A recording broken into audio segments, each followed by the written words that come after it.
thanks to all you guys for coming out on this rainy night. If you guys in the back can't hear me, I'll put on a microphone, but I think I can speak above the applause. Well, as those of you who have heard me here before know, I always, when I'm in this building, I always have to pay homage to my dear friend Marty Murray, who I knew in Jackson Hole, and I always feel honored and a little scared when I'm in this room because Marty always had very high hopes for me, which I didn't always achieve. And so I always am sort of hoping that I get her approval from the beyond for these talks. And I feel that burden particularly heavily on a night when we're looking at pictures of the beauty of the nature and the environment of Alaska that Marty fought so hard for. And as Marty said, beauty in and of itself is a resource. And I hope that to a certain degree these photographs that we'll look at tonight will be pay homage to that concept and to that idea. It's very hard because Michelle has kind of booked me back to back here. I was only in this room 3 or 4 months ago giving a lecture, and I have not shot that many pictures since then.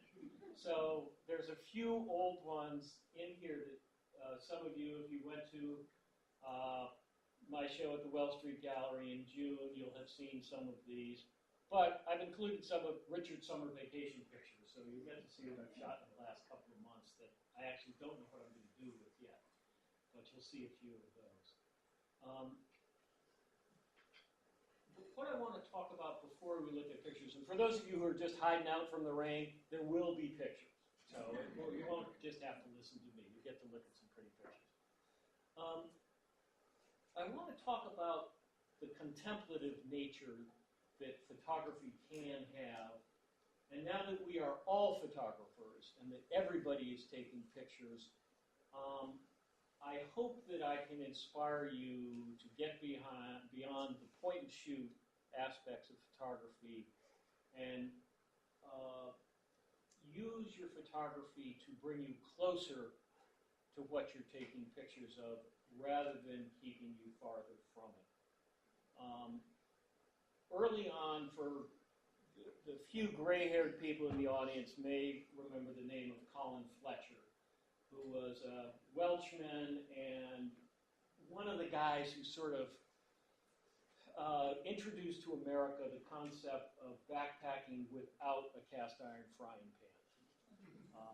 And he wrote a book that many of us considered a Bible called The Complete Walker, where he talked about backpacking. And then one of his truly inspirational books was called The Man Who Walked Through Time. And it was the story of his hike through the Grand Canyon, probably the first white guy to do that. And probably the first guy because I think the Native Americans would have been smarter than to have done that. But he tells the story, and this is not the first time or the last time I discovered that the gods I worshipped had clay feet. But he was taking a thing that was before there were selfies. There were things called self-portraits. And he was taking a self-portrait of himself with a tripod just above Bass Canyon. And there's a rule, there's a lesson we learned here is a crappy tripod. Don't use crappy tripods. What will happen to Colin Fletcher will happen to you. He was standing there in a heroic pose with his backpack and the grandeur of the North Rim behind him, and the tripod blew over. Smashed his camera on like day 3 of a several month-long trip. And his initial anger subsided when he realized that, in his words, he had escaped the tyranny of film. That he found that he was looking at the landscape harder and understanding its subtleties better without the camera than he did with it, which was just antithetical to to my way of seeing, because I was a young man then, and I was always about what's over the next ridge, what's around the next corner of the river. Yeah, this is really cool, but wait till we get over that ridge. And so I never was contemplative. There are people who would accuse me of that still being true. But I didn't truly appreciate the beauty. I was always thinking, boy, we get to the top of that ridge, the view there is going to be killer. And as soon as we get to the top of that ridge, it's like, all right, we're going to go up that peak, and it's going to be really killer up there. And so the only time I was contemplative or really opened myself to the landscape and the beauty around me was when I was taking pictures. For me, it was not the tyranny of the film. The film opened up this landscape to me. It required me to stop and look and think about the patterns and think about the shapes and to truly appreciate the beauty. And sometimes I would take a picture and sometimes I wouldn't. And I think that's another important thing that we all need to learn, is that sometimes there are sunsets where really you just got to have one hand on a cold beer and the other around your sweetie and watch the sun go down. You don't have to run around trying to make a picture of this golden orb sinking into the trees. The world has enough sunset pictures, although I'll show you some tonight. I can't stop, any more than anybody else can. But there are actually now, 40 years after Colin Fletcher, there's actually been scientific studies done that have identified a syndrome that I would like to inoculate all of you from. And it's called the photo-taking impairment effect. And that's a real PhD thought-up name. It actually exists. I call it point-and-shoot blindness, but photo-taking impairment effect is the actual name of it. They've done some intriguing studies. One of them consisted of taking a group of people and putting them on a museum tour with a docent, and they had a list, and they would look at 20 paintings or something like that. And they would be required, with a point-and-shoot camera, to take photographs of some of the paintings. Some of the paintings they were just to look at and not take pictures of. And then a third group of paintings, they had to zoom in and just take a picture of part of the painting. They tested them afterwards, and the worst memories they had, the paintings that they remembered the least, were the ones that they'd taken photographs of. Because they had abdicated their memory to the camera. And if the result have sounded like too much of a geezer or Luddite, I think our society has really gone that way. That we take a picture of what we're eating for dinner without really embracing what we're eating for dinner, or we're texting the experience that we're having, and as a result, we're distancing ourselves from the experience itself. And you don't want to do that. So the next tier of memory were the paintings that they didn't take pictures of at all, that they just looked at. They remembered the paintings that they just looked at better than the paintings that they had taken a photograph of, which boggles my mind, but it is true. The paintings they remembered the best were the ones where they had to zoom in and just take a corner of the picture. Those paintings, they remembered the whole painting better. Not just the detail down in the corner that they were required to zoom in on, but they remembered the whole painting better because they were engaged with it. They connected, they paid attention to the painting, they thought about it, okay, we need to zoom in on this, okay, this is the mountain, we have to zoom in on the bush, and they remembered the whole thing better. And what I would like to encourage you guys to do when you're taking pictures is to get engaged with it. Don't pull out your iPhone and just snap it. You can pull out your iPhone. You'll see pictures here that were taken with iPhones that are great pictures. But think about what you're doing. Just slow down enough to be in that moment and appreciate the beauty. You know, especially if you're in Alaska and surrounded by this awesome beauty, use photography, and you're all photographers, use photography to bring you closer to what you're looking at, not to distance yourself from it. And I think that's a really important thing. You know, Siddhartha Gautama, the father of Buddhism, would call it mindfulness. Deepak Chopra, the father of the modern self-awareness movement, would call it present moment awareness. Dick Murphy, the father of me, would say, for Christ's sake, just pay attention. And the thing that all three of those great philosophers are saying is, be here now. Don't think about the pictures you're taking to be something you do later. That a story that some of you have heard, Ed has heard it probably 6 times, that I love to tell, but it was the first time I experienced the photo-taking impairment effect in action. Is I was working in Jackson Hole as a newspaper photographer. I was in between assignments, and I was out at the Snake River Overlook, which is that place over the Snake River with the Tetons behind it, where the famous Ansel Adams picture of the Grand Tetons were taken. You can't take that picture anymore because the trees have grown up, but it's still a pretty good view. And I was standing there waiting for an afternoon thunderstorm to sweep up the Tetons, create godlike light, and take an Ansel Adams picture for myself. And this station wagon wheels into the turnout. And it was, I mean, this is in the 70s, it was a Buick station wagon with the fake wood along the side and the spare tire up on the roof because they had kids that they had to stuff into where the spare tire is supposed to be stored. They came wheeling in. It was one of those classic family clown cars where the doors open, the biggest kids get out first, and then it's like there's Russian doll things.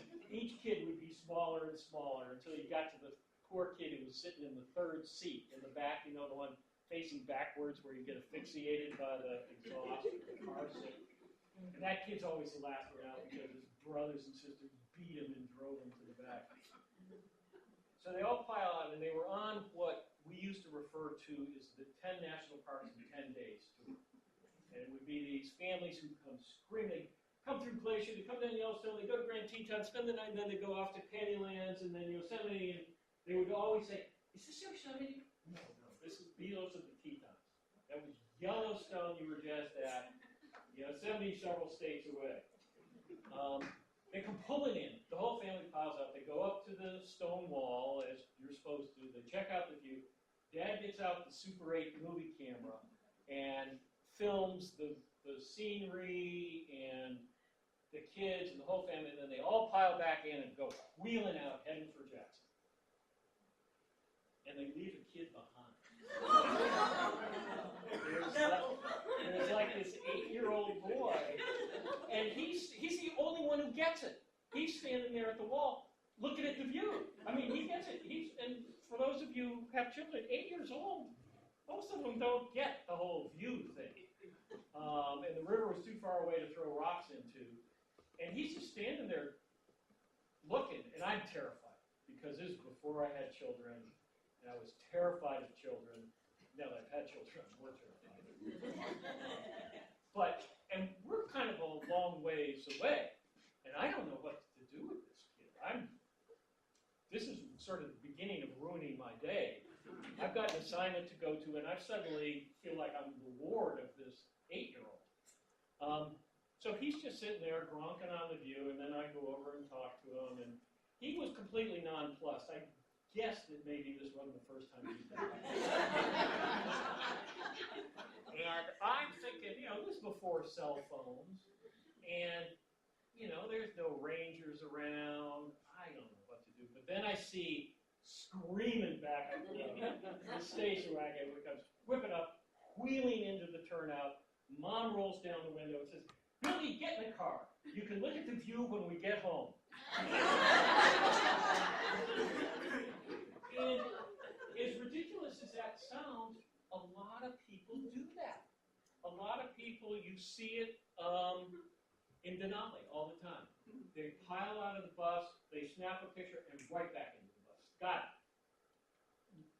Got my iPhone, polychrome pass, got it. One shot, it's done. We're there. What's the name of this place again?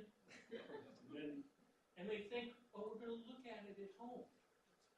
Really? I'm a pretty good photographer. And I got a polychrome pass, and there's this amazing light. There's the wind in your hair. There's the sun on your body. And somehow looking at the picture 3 weeks from now is going to be better than that?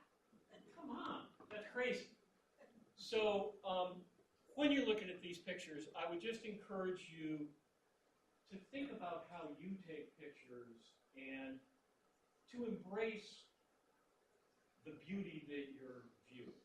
And to use the camera as a way to look harder, not as a way to look less hard, not as a way to distance yourself from the subject, but as a way to bring yourself closer. And it does work. It really does.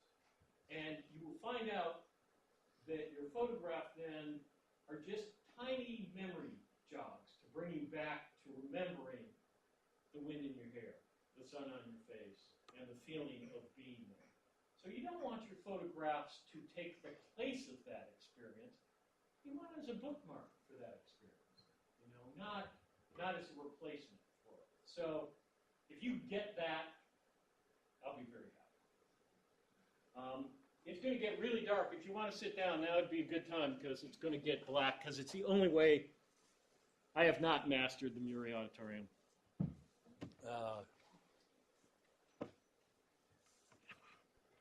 But I did get the pictures up. That's a good start. So we're going to start off with Richard's Summer Vacation because I haven't shot anything since, I've shot very little since the last time I was in this room, and for a few of you who are repeat addicts, I want to give you something new. This is down on the Kenai. It's just a picture of me and my friends out, and for those of you who've taken my workshop, you will know that I have already violated the first law, which is don't put the horizon right in the middle of the picture. Comma, except when it works. And if it does work, use it. And of course, reflection pictures are one of the ones where it does work. But again, talking about what we just talked about, this is not a brilliant photograph, but it's a pretty good picture of a canoe trip. This wasn't random, okay? I didn't just whip out the camera and snap a picture. I was in my boat, they were in their boat, I can see the reflection, I know where they're going, I want to put them into the dark area of the shadows. That's not random. That's somebody at least trying to make a picture. And so that engagement is very similar to the zooming in the museum to take a picture of the corner of the painting. It's that kind of just thinking about it a little bit. This is not brain surgery, but it is thinking a little bit. This is from that same trip. Again, the horizon right in the middle. And to me, for this place, this is a memory that I want. This isn't a picture that's going to be on a museum wall. Even after I'm dead and famous, this won't go on a museum wall. But this is an important picture to me as a memory of this place, because one of the favorite things we do at this place is sit on the beach and occasionally drink beer and get the spotting scope out and just sit there and endlessly entertain ourselves by just staring at the world around us.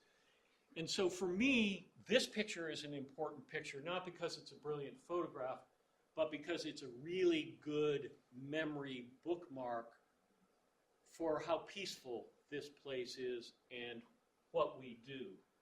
And I would encourage you in your own photographs to not try to recreate the Sierra Club calendar every time you go out, but take pictures that are meaningful to you, because each of us has different interests. You know, maybe when you're at this lake, the really cool thing are the grayling you catch. Well, take a picture of one of those gorgeously iridescent fish before you release it or before you drop it in the frying pan. And that's your memory job. And again, it may not be a picture that ever hangs on a wall, but those are the pictures that give greater value to your experience. The next trip of the year was down the 40 Mile to the Yukon and down to Eagle. And here's an example. I mean, here's a sort of classic canoe trip picture. But what interested me were some of the dilapidated, worn-out places that you come across along the 40 Mile. And so these pictures, this next little bit of pictures you're going to see, are not pictures that I would expect most people to take. They're not, I don't know what I'm going to do with them. They're going to end up in some multi-picture image. But this is what turned me on. And I'll admit, I may be a little weird. But in these old buildings, I didn't want weathered barn wood and the sun shining down. Like this burned and worn wallpaper was just intriguing to me. I just love, you've got the pattern of the wallpaper, and then you've got the pattern of the wear and the pattern of the rain. And that's what turned me on. Somebody else who was there may have wanted to take pictures of the wildflowers. And you should. You shouldn't get trapped into shooting a particular category of pictures. Take pictures of the things that you want to remember, that you want to think about. No one else would shoot this. I mean, this is rusting metal. And I'm an absolute sucker for these, as people who've had to look at my photographs in the past know. I mean, I think of these as like Japanese watercolors. This seems like it's the Sungho Mountains in China with fog rolling through them. And so when I look at this stuff, that's what I think about. You know, other people look at it and go, oh, he must have been stoned when he shot that. But this stuff really turns me on. I love looking at this stuff. And so when I go to the village of 40 Mile, where the Yukon government has spent an enormous amount of energy rehabbing these buildings and varnishing stuff, this is what turns me on, which there's probably someone in the Yukon Department of Tourism having a headache right now as a result of this. But these are the things that interest me. And so they're the things I photograph. And I would encourage you to do the same thing. Take the pictures of the things that turn you on, the things that will be memories for you. And, you know, this stuff, I could look at it endlessly. This is the photo workshop in Denali. So clearly some people here have been in the Isles and Visitor Center. So yeah, there's Denali. There were people taking selfies in front of this. Here, it's foggy in Denali. It was great to watch that. It was just great. So was the previous one where you backed into something and that was your insurance picture? No, it wasn't. When I back into something, it's usually worse than that, I'm sorry to say. And this is from that photo workshop, people hard at work. But again, I would say you take pictures of what interests you. I was standing with this group of photographers. This is the picture I shot, which you can see is 180 degrees from what they're shooting. I mean, that's the background there. There's no right or wrong. It's just, what do you think is cool? Don't, just because there's a sign that says scenic turnout with that little camera icon, doesn't mean you have to. And if it's got the little icon and an arrow, you don't have to shoot that direction. Turn around and look the other direction. That may be where the cool picture is. And I think Ed will support me. I think this is as sunny as it got, the entire workshop. We were there 4 days, and this was probably the best view we had. But another important thing I want to tell you that I couldn't say to an audience probably in many places other than Alaska is that you don't need to go to a certified place. This is Denali, this is Polychrome Pass, take a picture, this is beautiful. The day after I was here, the weather was no better in Anchorage, but I shot this picture off my back deck, and I really encourage you, I think the most important thing I would like to get across tonight is look close to home. These are the pictures I took the day after I came back from Denali. And we are so lucky in Alaska to have this beauty all around us, this beauty that Marty Murray fought so hard to protect. And so open your eyes to what's right around you. And it sounds egotistical, but I really think I live in a more beautiful world than most people. And that is simply because I see more beauty in the world around me. I see beauty in little things. I see it in majestic landscapes. I see it in small little details. And it enriches my life. I'm a happier person. And I don't always take a picture of it, but I always notice it. And it makes for a better life. You don't need to go to a national park. This picture was taken a quarter of a mile from here at the T-Fields Trail, and the taking of this picture made what somebody else might describe as a shitty hike in the rain on a cold day in the fall where they really were hoping the sun would come out into a wonderful experience. Coming across this little jewel and spending the time to capture it. This is shot with an iPhone. I mean, this is no big deal. But this just made that day so much better. It made that hike so much more interesting, and it added value to my life. I went home smiling in the rain because I saw this. And I passed a lot of people on the trail that day. There were not a lot of smiles. I was as happy as a clam, or as happy as clams get. This is just down the ridge here on the edge of Minto Flats. Again, not a place with that blue camera icon. Take a picture here. But it's obviously the light has a lot to do with it. It's just catching the right moment. But again, right here. The roads in Fairbanks are, where vetch hasn't taken over, are covered with fireweed. And this is, don't anyone in the audience say the fireweed look just like this now, because they don't. It's not that late in the year yet. It's still full-on summer. But, this is going to be happening in about 4 million places in Fairbanks in the next month. And, you don't want to mourn the passing of the flower that was there. See the beauty that is there. And like I say, this is happening within walking distance of where we're standing. This too, just down on Chandelar Drive. It's frost on a window. Frost on my bedroom window. Frost on a window I wasn't responsible for. But this too is just down by the Tilly.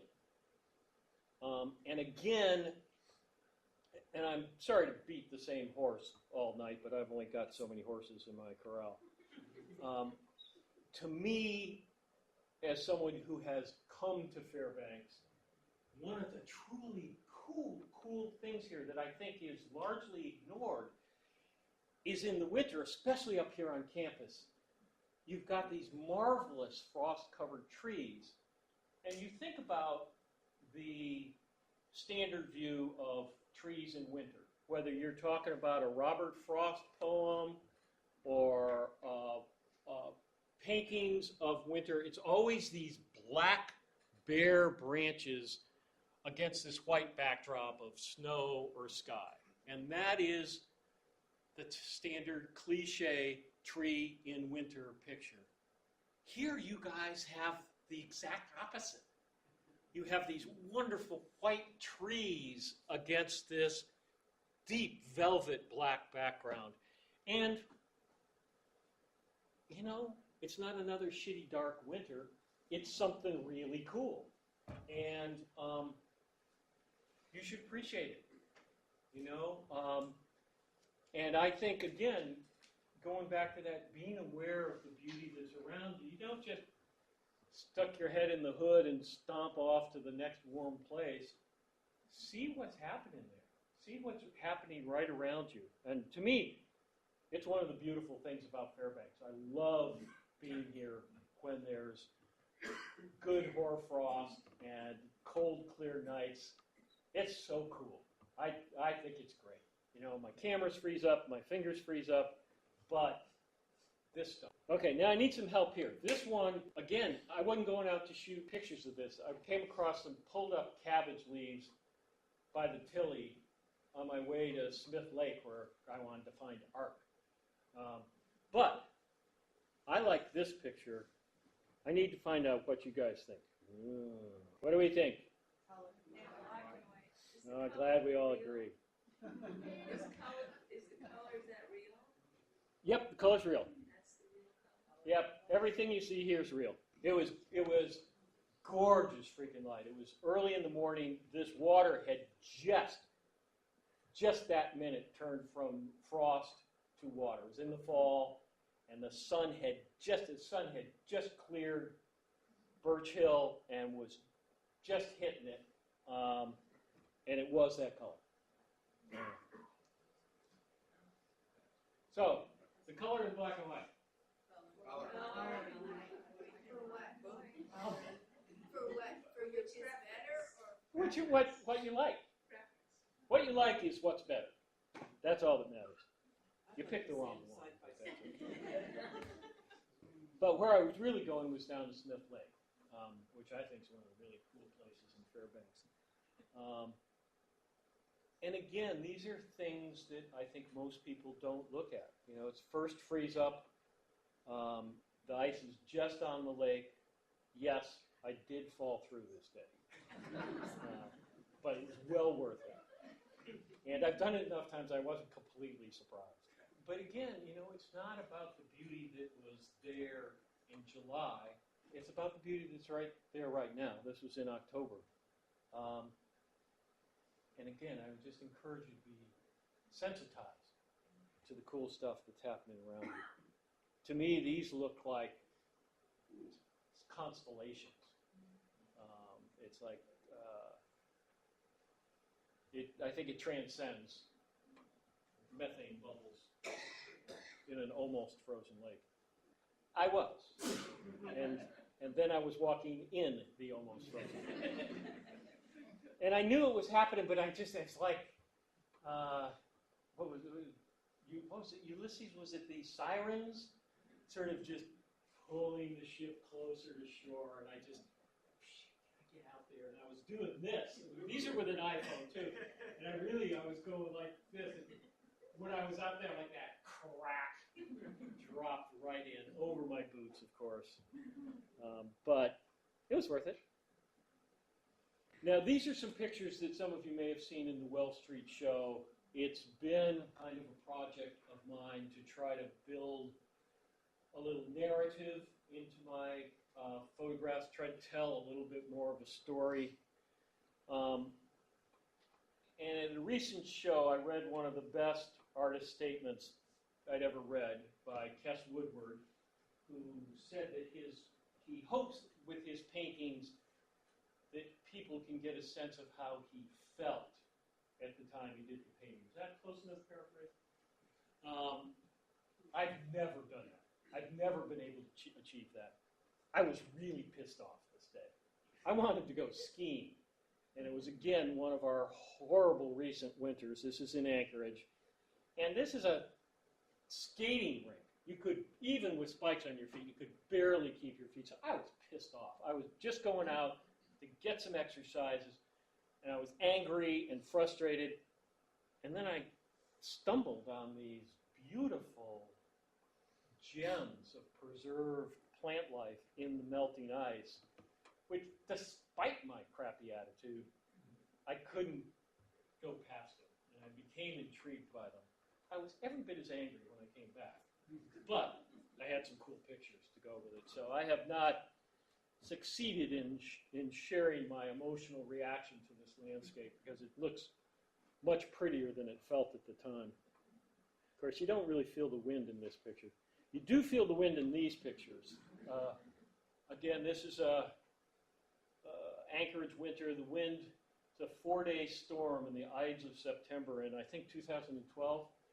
100-mile-an-hour winds blew down trees in my yard. I was trapped in my house.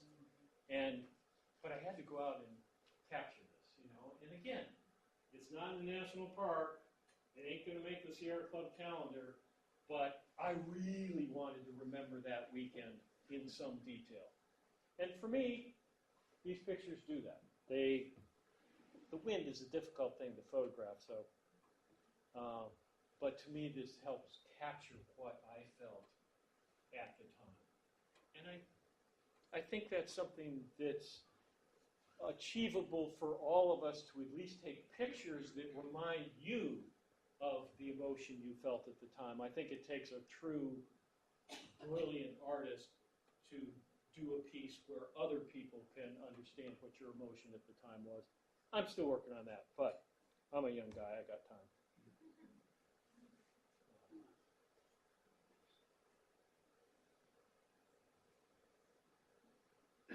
This is a bit of a homage to both Kess and to Fairbanks. As an Anchorage guy, I'm just in love with your trees here. I love the birch forest here in Fairbanks. I just think it's the coolest thing. Driving up from Anchorage today, you leave Nenana and start climbing the hills through there into that birch forest. It warms my heart. I feel like I'm coming home to a beautiful place when I'm coming up that hill.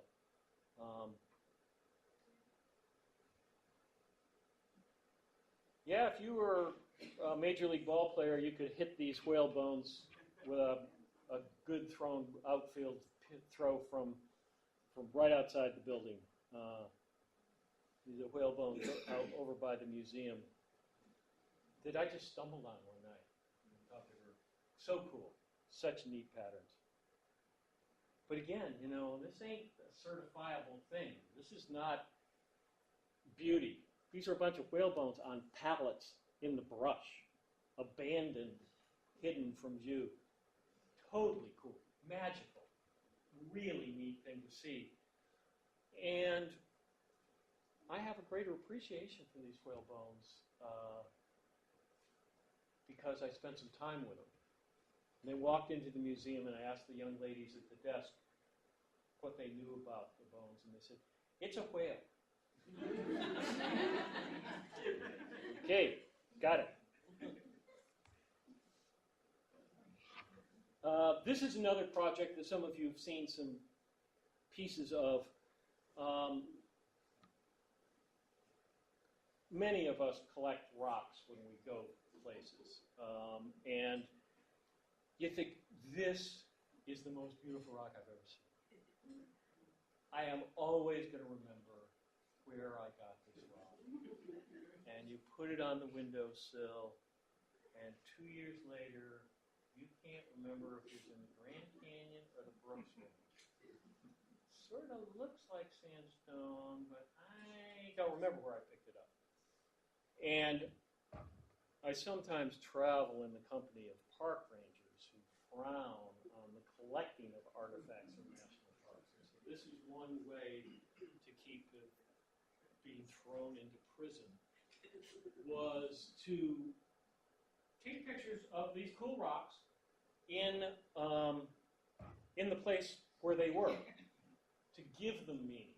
Because I've actually, before I turned over my new leaf and became a law-abiding citizen, I would occasionally take rocks from things like national parks and would bring them home and photograph them in studio lighting because they're sculptural. That's why we're drawn to them. Absolute abject failure. I mean, you just can't capture the beauty of a rock the size of a hardball in a studio, or I can't. But this was an attempt to try to capture some of that joy and excitement you get when you're wandering down a gravel bar and one of these things jumps up at you and you go, wow, that's so cool. But if you photograph it just with all the other rocks around it, it doesn't look so cool. So this was an attempt to sort of get beyond that and try to, these rocks are all along the Noatak River where Summer Sessions runs a photo workshop. In fact, I leave tomorrow morning for this. And so these are the rocks of the Noatak.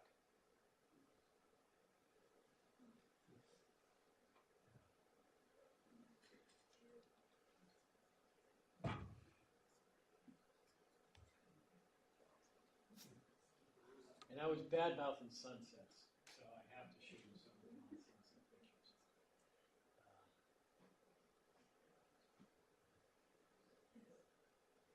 You know, I recently come from Denali, where I love watching the tourists in the bus stick their iPhone out the window and snap a picture, and they're going to go home, and they're going to say, that's a picture of a caribou.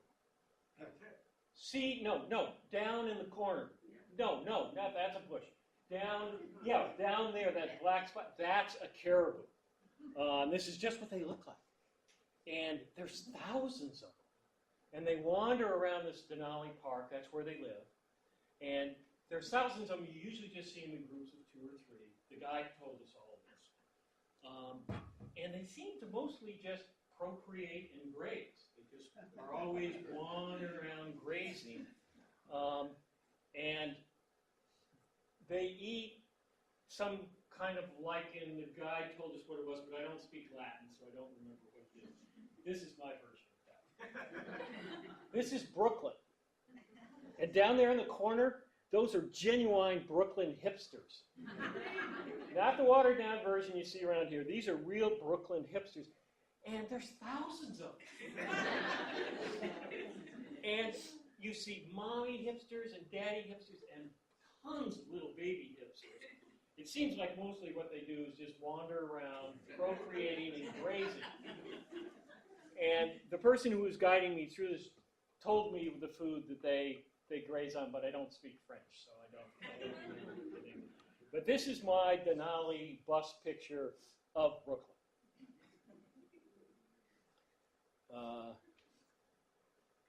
This is another sunset picture of mine, which will never make a Sierra Club calendar. It won't even make the calendar of Statue of Liberty sunset pictures. But it was the week before the Republican Convention. This is the harbor that my grandparents sailed into when they came here as immigrants. And I don't know, it doesn't come across in this picture, but I was really sad. You know, I just thought about what it meant to the members of my family when they sailed into this harbor, and I thought about the way we feel about these issues today. And this was a very sobering moment to me, and so again, it's an important picture to me. It reminds me of, I don't have deep thoughts very often, but I did on this occasion. It reminds me, oh yeah, you can have deep thoughts once in a while. But I wanted this picture. I consciously took this picture because I wanted to remember how I felt at the moment. And it may not translate to anybody else, but it was a calming, serious time for me to think about this stuff, and worth noting, worth taking a journal note of that to remind me of where I was, what I was doing, and what I was thinking. But I was really glad when I was coming into approach at Ted Stevens Airport and back home, because trust me, that place is wilderness. Where those hipsters are wandering around, that is wilderness. Here, there's just horrific tides that'll sweep you to your death, and grizzly bears will eat you. But man, this is home, and this, to me, this is peaceful. Dropping out of the sky at 600 miles an hour, banking over treacherous, silt-laden water to land back in my home. So, thank you.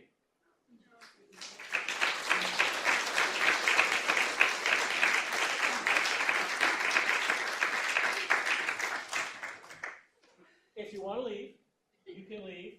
We're not taking attendance.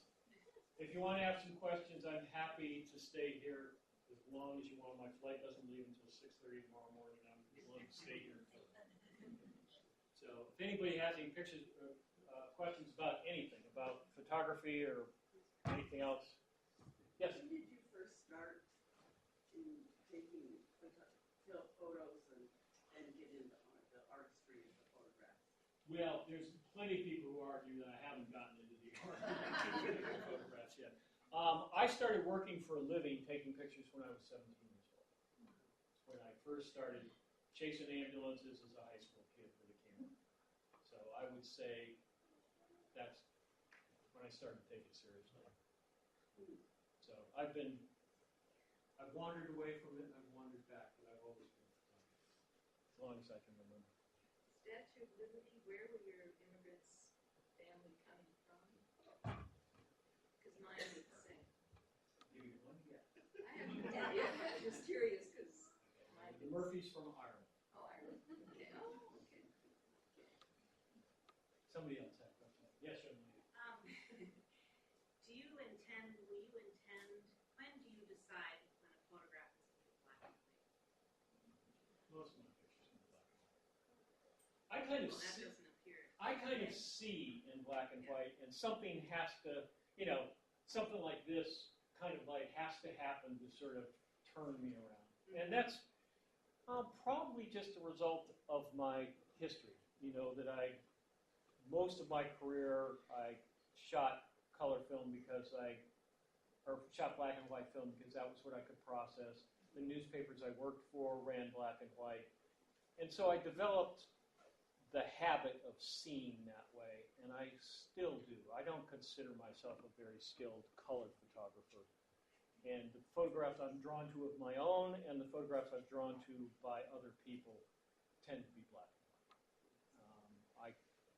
That's not a justification for it, it's just that's how I see it. And so it's only since I started shooting digitally that I do color hardly at all, you know, except, you know, on the times when I was on assignment for someone who actually ran color in their publication. It's just the way I look. Yes, sir. Richard, do you shoot digitally different than you shoot film?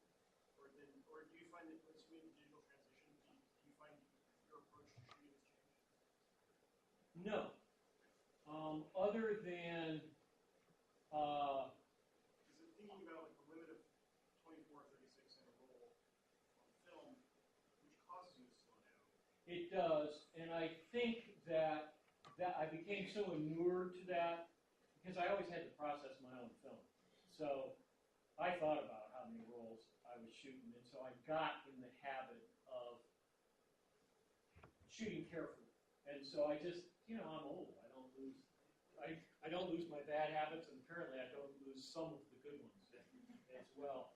Although a seminal moment in my education was when I was a young newspaper photographer in Jackson. I thought I was pretty hot stuff, and went to the Missouri Photo Workshop put on by the National Press Photographers Association, where the hottest newspaper and magazine photographers in the guys I worshipped were the instructors there.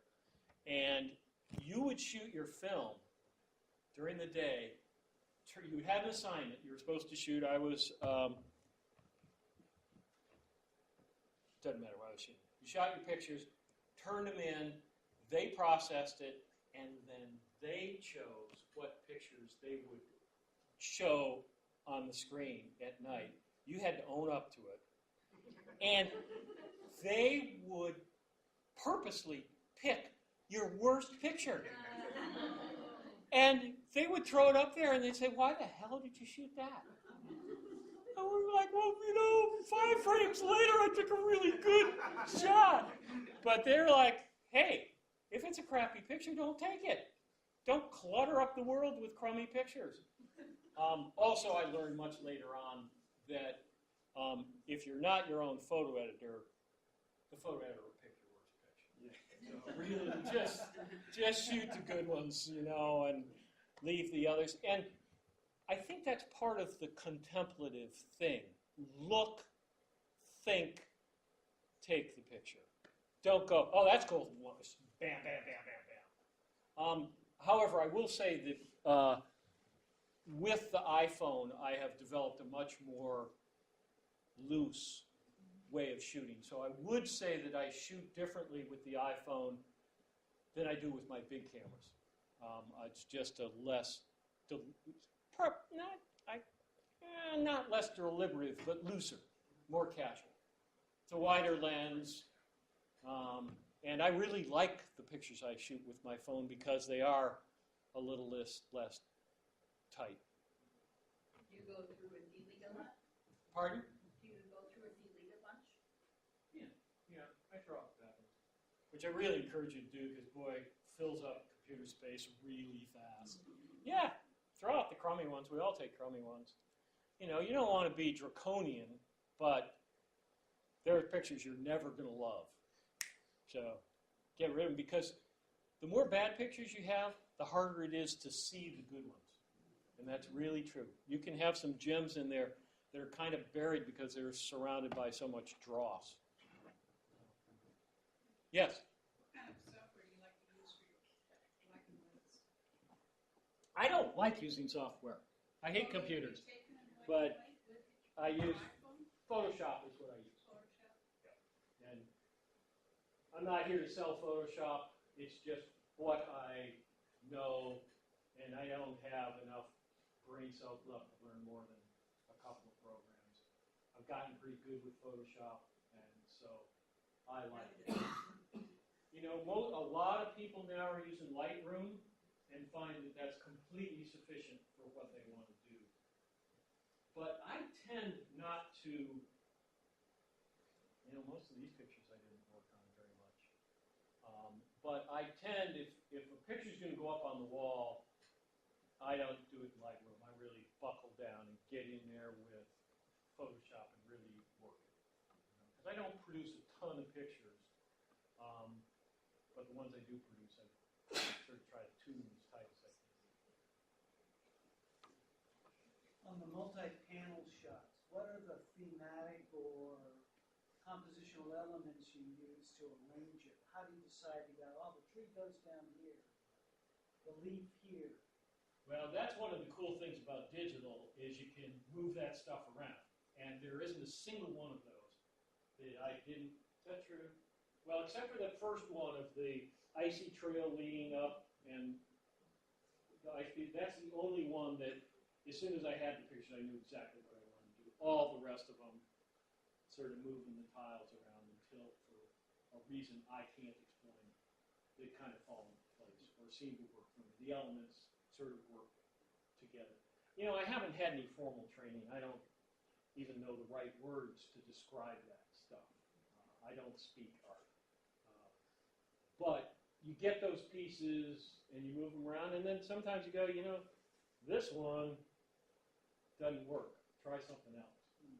So I would definitely say none of these sort of are birthed fully formed. They all get worked and moved around. And I'll, you know, sometimes I know pretty well, but, you know, if there's 6 or 9 pictures there, I might start off with 15 or 18 and kind of see what fits, what flows, what seems to work. And who knows? Someday I may rework them. I may think, you know, that's kind of flat. Maybe I'll try something different. Probably not. I'm too lazy. Mostly just interested in the next picture I'm going to take. I don't really care that much about the one I just took. Yes? Richard, seeing these stunning images on this scale makes me wonder about the question of scale and how you think about how big an image is going to be when you print it. At what point do you think about that? And I wonder, I saw many of those images at Wells Street, and I admired them there, and they are a whole different thing seeing them on these huge screens. And I'm certainly not one of those people who thinks bigger is necessarily better, but particularly the images of single objects and more abstract images, they just jump out at me so strongly being at this larger scale. And I wonder dealt with scale, and how do you think about the scale that you're going to print an image at? The first thing I thought of, thank you, yes. The first thing I thought of when I walked into the Wells Street Gallery, the opening night of that show is, damn it, I should have printed those things bigger. Especially those multi-image ones. The next time those things go up on a wall, they're going to be big. I really want to see what they look like big. I think they're not going to be this big, but I want to see those bigger. And I think that they do change with scale, and they do have a different impact, and I definitely want to do that. I mean, one of the problems with this mechanical art form that I deal with is I only have so big a printer. But Charles Mason's got and I will be darkening Charles's door here before I have another show because I want to see some of those things big. And I don't know if they'll work better or worse, but they're going to work differently, I think. And I want to see those. I want to see them bigger. I'm just sort of too much of a photographer. You know, I'm so used to 11 by 14, you know, as being pretty luxuriously big. And because, you know, in the old days of the wet darkroom, to pull a 16 by 20 print took half your house and all your water. And so I really didn't develop in that direction. Didn't need sorry about that. But I want to do that. I want to see how they work bigger because I think they will be different. And I'd like them to have a little more impact than they have. I like the idea. The thing I like about small pictures is I like the fact that people have to go kind of up and look at them. You said it very well in your artist statement for your most recent show that there's a different perception from across the room than there is up close. And I think I've only got the up close thing. Across the room, you go, oh, is there a hole in Moloch's wall? And so I don't think I've got that across the room thing. And I'd like to see if I can do that. I'd like to see if I can do the across the room thing, and then as you get closer, it still holds up. So I'm going to try that. Yes? Two questions. First one, really short. If you shoot in raw format, what's it like?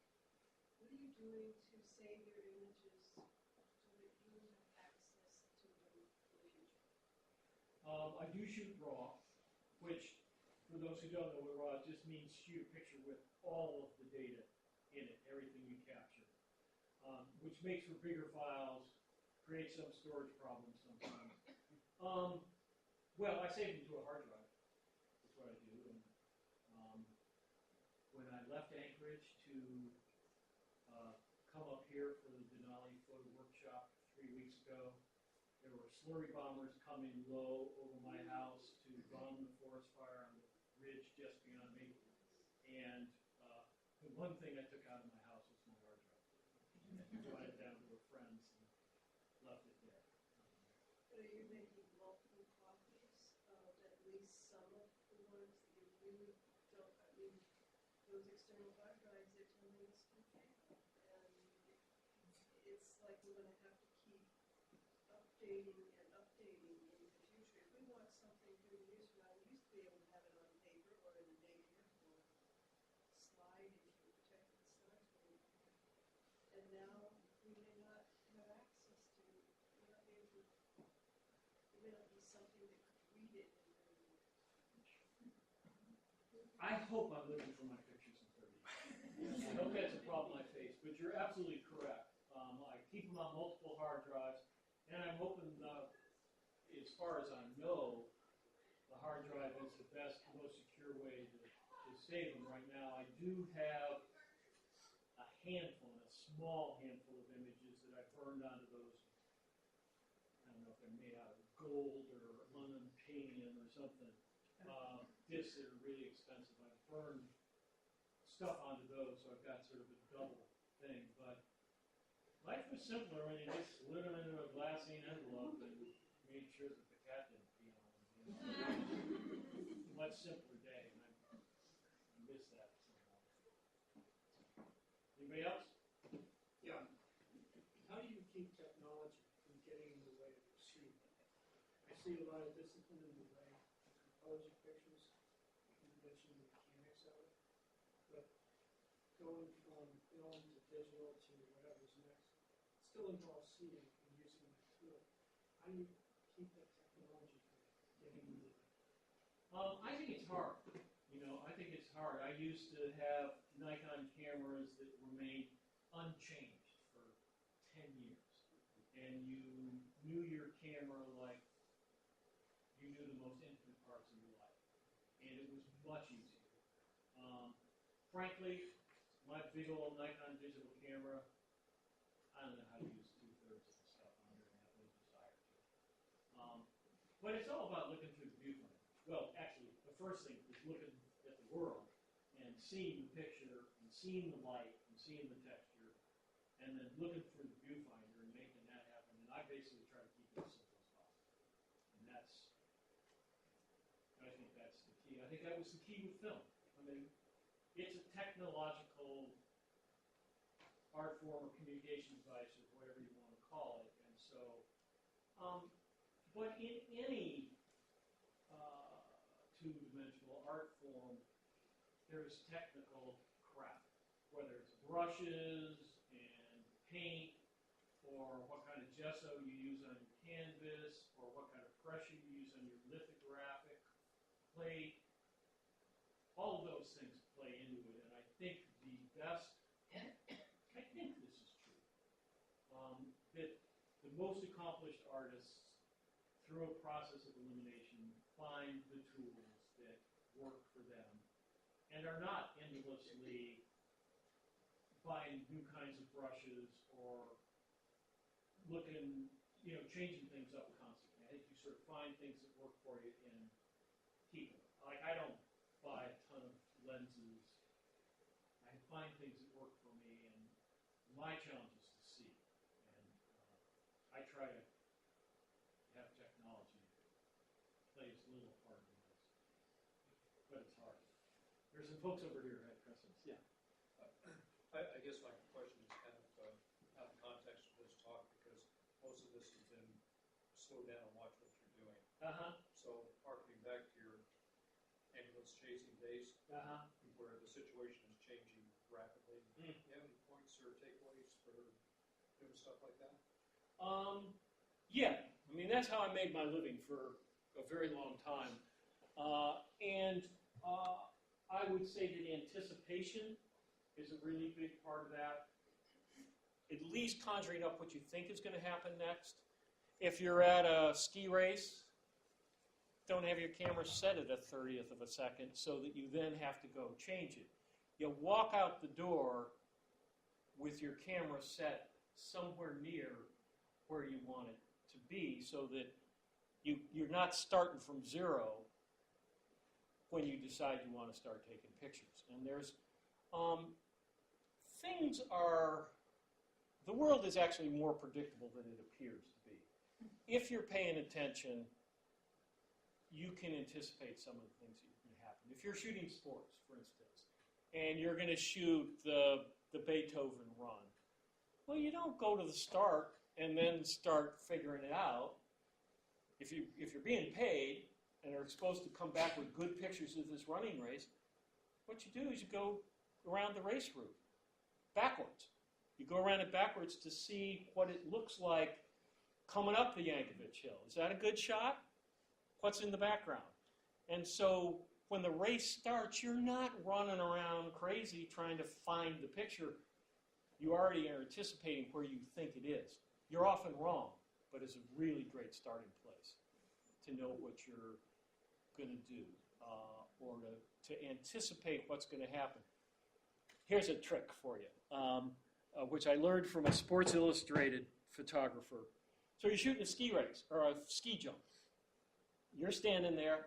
The guy's going to come down and he's going to jump, and you're going to take a picture somewhere in here. Well, most people are doing this. They're watching them come down, and then they're going to move against their body and try to, and then you got to take the picture because you can't turn any farther. Well, no. You know you want to take the picture here, but he's coming here, and you're going to want to follow him. So what you do is you place yourself where the picture's going to happen, and then you crank yourself around so that you're unwinding. You know, so that your body is moving smoothly around to that point. So you're just thinking about, okay, what's going to happen? What makes sense for me to do to respond to that? And so I think looking around the edges, seeing what's going to happen, is probably the best thing you can do to shoot news.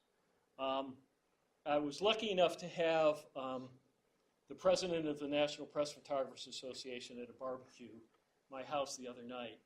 And she was Melissa Little from Florida, and she had been hired by the New York Times to shoot the aftermath of those horrible shootings in Atlanta. And she paid the highest compliment you can pay to a photojournalist. We were talking about another photographer from the LA Times. And she said, yeah, you're there shooting, and you know that she's there, and you're always looking. Where's she? Because she's won Pulitzer Prizes, she's won the Robert Caput Award. I'm standing here, where the hell is she? Because I know she's got a picture, and it's not the one I'm looking at. So where the hell is she? And which to me is the highest compliment a photojournalist can pay to another. Is, okay, this looks pretty good, but she's got something better. Anybody else?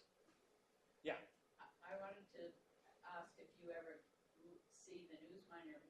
We have a photographer there that does marvelous minutia pictures, more like a bee on a flower. I'm a fan of the Newsminer, and I'm a fan of the photo staff of the Newsminer as well. Yeah, and I think, can't believe he gets them. you know, and I think it's really important for an Alaska newspaper. You go to the LA Times and New York Times, they're not going to run a picture of a goddamn bee on a fireweed, you know, because no one there cares about it. But we're here because we love that stuff. And so if you're producing a newspaper for your community, it should reflect the reasons people live here and the reason people live here for things like that. And so I think it's really important for a paper like the Newsminer to show that kind of stuff, because you're showing it to an audience who gets it. They go, yeah. You know, and I think I'm a big fan of the Newsminer, and I think it's great that they do that stuff. Yeah. The other thing I've noticed is our Alaska papers have women in sports, and I go to a place like Cleveland, there's no women in the sports. They leave that for the smaller town weekly paper, but those are some of the greatest photographs in the paper, are what they catch in that, you know. Mm-hmm. Just, I'm not a sports fan, but I love the sports page. Well, I think some of the great pictures are there. So thank you guys very much. I will stick around if people have some questions, but you know, I know people are trying to get to Ivory Jacks, so I will let you go.